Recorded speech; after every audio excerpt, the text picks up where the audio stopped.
21,40,000 ആളുകളാണ് കഴിഞ്ഞ ഒരു വർഷം മാത്രം ഇന്ത്യയിൽ കിടപ്പാടം നഷ്ടമായവർ. 2,20,00,000 പേർ ലോകത്താകമാനം അഭയാർത്ഥികളായിട്ടുണ്ട്. പ്രകൃതി ദുരന്തങ്ങളാൽ മാത്രം അഭയാർത്ഥികളായവരുടെ കണക്കുകളാണിത്. വർഗീയതയും കലാപങ്ങളും സൃഷ്ടിച്ച അഭയാർത്ഥികളുടെ എണ്ണത്തേക്കാൾ 3 ഇരട്ടി വരുമിത്. കഴിഞ്ഞ ഒരു വർഷം ഏറ്റവും കൂടുതൽ അഭയാർത്ഥികളുണ്ടായത് ഫിലിപ്പീൻസിലാണ്. 2ാം സ്ഥാനം ചൈനയ്ക്കും. 2008 മുതൽ 2013 വരെയുള്ള വർഷങ്ങളിൽ 2,61,30,000 പേർ ഇന്ത്യയിൽ അഭയാർത്ഥികളായിട്ടുണ്ട്. ഈ വർഷങ്ങളിൽ ഏറ്റവും കൂടുതൽ പേർ അഭയാർത്ഥികളായ 5 രാജ്യങ്ങളിൽ ഒന്നാണ് ഇന്ത്യ. 14 വർഷങ്ങൾക്ക് ശേഷം ആഞ്ഞടിച്ച പൈലീൻ കൊടുങ്കാറ്റാണ് ഇന്ത്യയിൽ ലക്ഷങ്ങളുടെ കിടപ്പാടം നഷ്ടമാക്കിയത്. എന്നാൽ രാജ്യം സ്വീകരിച്ച മുൻകരുതൽ നടപടികൾ മരണസംഖ്യ കുറയ്ക്കുന്നതിന് സഹായിച്ചെന്നും റിപ്പോർട്ട് പറയുന്നു.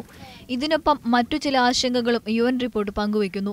പ്രകൃതി ദുരന്തങ്ങൾ 4 പതിറ്റാണ്ടുകൾക്ക് മുൻപുണ്ടായിരുന്നതിനേക്കാൾ ഇരട്ടിയിലധികമായി വർദ്ധിച്ചിരിക്കുന്നു.